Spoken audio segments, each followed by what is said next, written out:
It's totally wild, but the roots of this whole massive spectacle actually started with people believing giant gods were just out there wrestling in the void to control the earth. Down here, early rice farmers would wrestle just to please spirits called kami, basically hoping a really good match would make the spirits happy enough to bless them with a huge harvest. Eventually, emperors caught on to how cool this was and started inviting the absolute strongest men to their palaces to fight purely for honor. Back in those days, things were pretty rough. The rules were just wild. Punches, kicks, it was a completely brutal scene.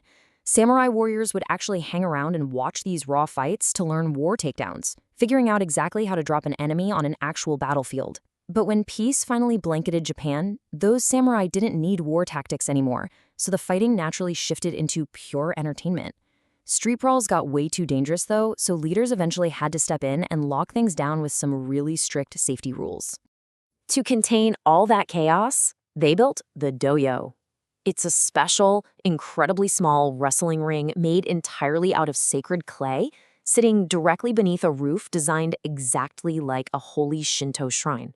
That tiny space completely changes the whole game.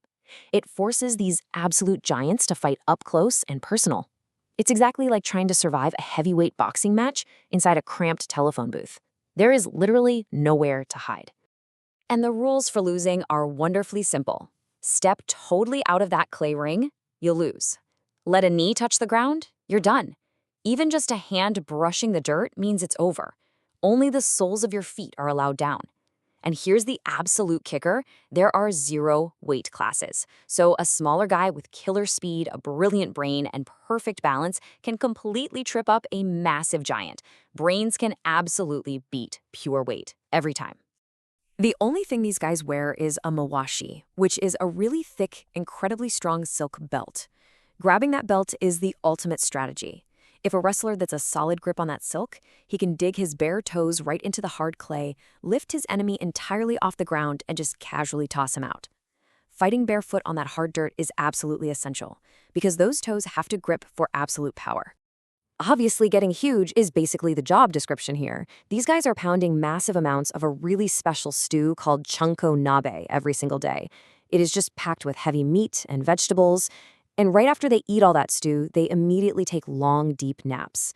Sleeping like that forces their bodies to just grow massive. But don't get it twisted, they aren't just fat. They build pure, rock-hard muscle right under all that weight, so they become almost impossible to push around.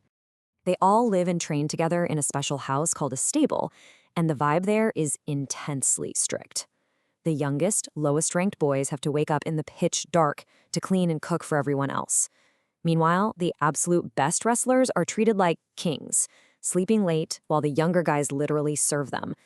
It's essentially like young interns trying to survive a brutal corporate ladder, but with way more intense, grinding physical labor day in and day out. It creates this fierce, hungry drive, because winning literally means escaping the bottom and finally getting a better life. The mornings in the stable are loud and they're really painful.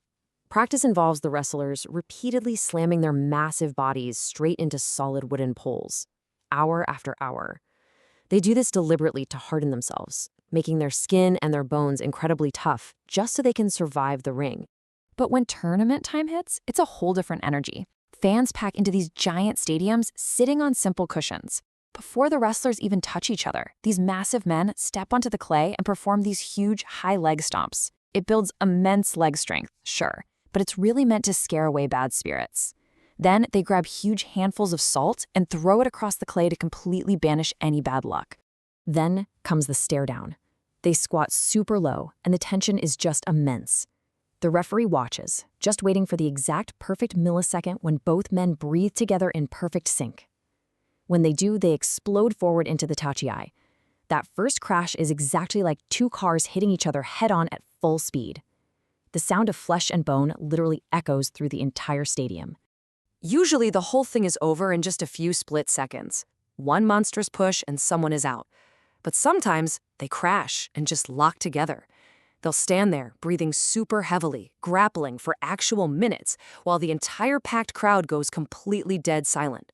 Everyone is just waiting, holding their breath, watching for a single foot to slip on the clay before the other man shoves him out. When the match finally ends, you will never see a wild celebration. The absolute ultimate flex here is staying totally calm. A true winner doesn't smile, he doesn't shout, and showing off is strictly forbidden. Instead, he just offers a deep, quiet bow of absolute respect to the loser. The guys who win the most eventually chase the title of Yokozuna. It means Grand Champion, and it is pretty much the hardest title on earth to get. You need a ton of wins, but you also need completely perfect manners.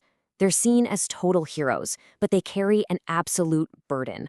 A Yokozuna can never drop to a lower rank.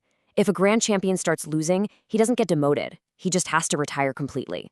The sport actually saw a massive shakeup when huge guys from Hawaii and Mongolia started showing up. These foreign wrestlers learned incredibly fast and brought wild new throwing tricks right into the ring. At first, this really upset some of the older fans who just wanted traditional Japanese winners. But these massive guys worked so hard, learned perfect Japanese, fully embraced the deep traditions, and just dominated the ranks until they earned everyone's absolute respect. What's brilliantly fascinating is how these guys keep ancient history totally alive. In the middle of hyper-modern, tech-obsessed Japan, these giants walk the streets every single day wearing traditional clothes and sporting ancient top knots in their hair. They literally live like they've stepped straight out of history. When it's finally time to retire, the ceremony is deeply emotional. The wrestler sits right in the center of the ring while important people in his life gather around him. One by one, they take scissors and slowly snip away at his top knot. As that heavy hair finally falls, the giant usually cries. The haircut means his life as a massive god is officially over. He's just a normal man again. The sport definitely struggles a bit today, for sure. A lot of young boys would rather play baseball or soccer, and the brutal training to become a wrestler is just way too intense for most people. But despite all that, massive crowds still pack those giant stadiums. The visceral thunder of that physical crash, the raw power perfectly controlled by such strict rules, that old magic still pulls people in. It's honestly a living, breathing, ancient prayer. Every single match is just a lightning-fast lesson in life. You fall down, you lose. You stand strong, you win. It really leaves you wondering how such an old tradition holds its ground so firmly in the modern world, as two humans clash just to honor the universe. In an era obsessed with the future, maybe we still need a few giant gods to remind us of the past. So what ancient tradition do you think we're losing today? Let me know, and hey, if you had fun hanging out and learning about this with me, go ahead and hit that like button, share it with your friends, and subscribe for more.